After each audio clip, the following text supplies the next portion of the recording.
자, 어쨌든 세계의 만남은 다가오고 있는데 이번 회담에서는 과연 어떤 성과가 나올 수 있을지 지금부터는 윤덕민 전 국립외교원장을 스튜디오로 모셨습니다. 자, 어서 오십시오. 네, 반갑습니다. 네. 자, 지금 저희가 의전 문제라든지 또 어떻게 이동하느냐 이런 문제들을 굉장히 많이 보도를 해드립니다만 결과는 역시 중요한 건 결과 아니겠습니까? 네. 이번 회담에 결론적으로 말씀하시자면 어떤 결과가 나올 걸로 기대를 하십니까?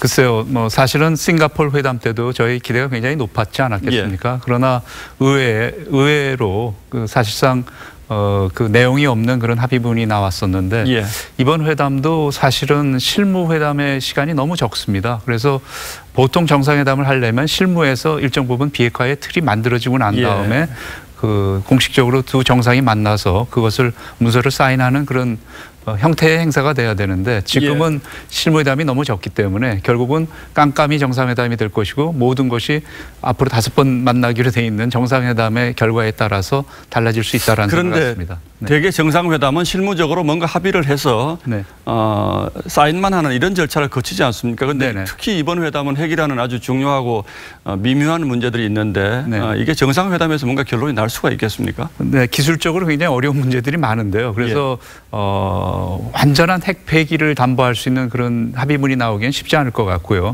지금 비건 대표도 회담 오기 전서부터 얘기했던 그런 몇 가지 틀이 있습니다. 그래서 결국은 북한이 주장했던 동창리와 풍계리 있는 실험시설, 그다음에 영변 핵시설을 폐기하는 문제에 플러스해서 미국의 입장에서는 그 핵무기의 물질이 되는 시설들을 전부 폐기해야 된다. 그리고 거기에 플러스 더 알파를 할 수 있다면 ICBM이라 할까요? 미 본토를 공격할 수 있는 그것을 폐기할 수 있는 틀이 만들어질 수 있다면 아마 미국으로서는 대성공일 거고 거기에 따라서는 제재 완화와 흔히 얘기하는 연락사무소 그리고 종전선언 같은 것들을 줄 수 있다. 상응 조치로 생각할 수 있다는 거겠죠. 이제 영변 핵시설, 동창리 엔진 실험장 이런 것들은 나온 얘기들인데 이것에 대한 어떤 구체적인 일정도 나올 수 있다고 보시는지요?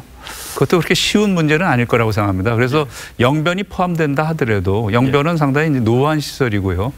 사실상 영변이 없어진다 하더라도 북한이 핵물질을 생산하는 인프라는 아마 새로운 곳에 있을 가능성이 더 많기 때문에요. 그래서 영변의 상징성은 있지만 그것이 폐기된다 하더라도 북한의 핵무기 개발 역량 자체가 크게 약화되지는 않을 거라는 생각 같습니다.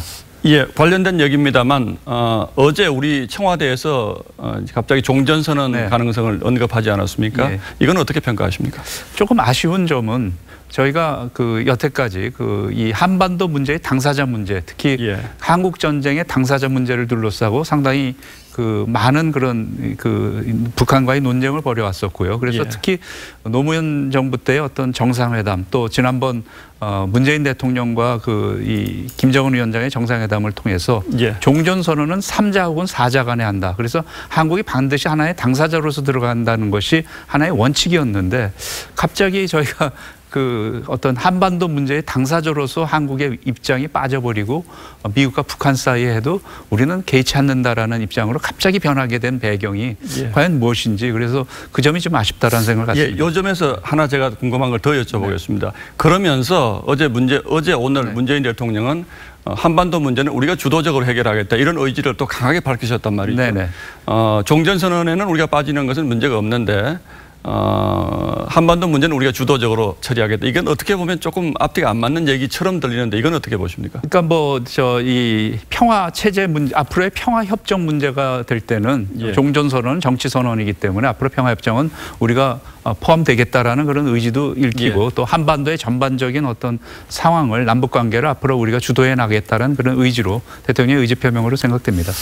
마지막으로 질문드리겠습니다. 그동안 이제 북한 핵 문제 관련해서는 여러 가지 합의가 있었고 선언도 많았는데 결국 여기까지 온 것은 북한이 약속을 지키지 않았기 때문인데 이번에도 어떤 결과가 나오더라도 우리가 좀 침착할 필요는 있다 이런 생각을 저는 합니다만 어떻게 보시는지. 아마 트럼프 대통령의 입장에서는 지금 국내 정치적으로 상당히 위기적인 상황이고 그렇기 때문에 어떤 결과가 나오든지 간에 아마 대성공을 선언할 겁니다. 그리고 리얼리티 쇼를 통해서 지금 이미 HD TV로 전 세계의 화면들이 나오면서 상당히 평화나 우리 국민들도 기대감이 높아질 수 있는데 저는 우리 국민들이 좀 냉정해질 필요가 있다. 즉 우리나라의 5천만 국민을 위협하고 있는 기존에 지금 이미 배치돼 있을 가능성이 높은 핵탄두 한 70여 발 그리고 이것을 운반할 수 있는 각종 중단거리 미사일 한 1000발 이상 이것들이 정말 폐기될 수 있는지가 이 합의문이나 앞으로 그런 과정이 될 수 있는지에 대해서 우리가 좀 냉철히 지켜봐야 되지 않을까. 그래서 리얼리티 쇼만 봐서는 안 된다는 생각 같습니다. 이번 회담의 근본적인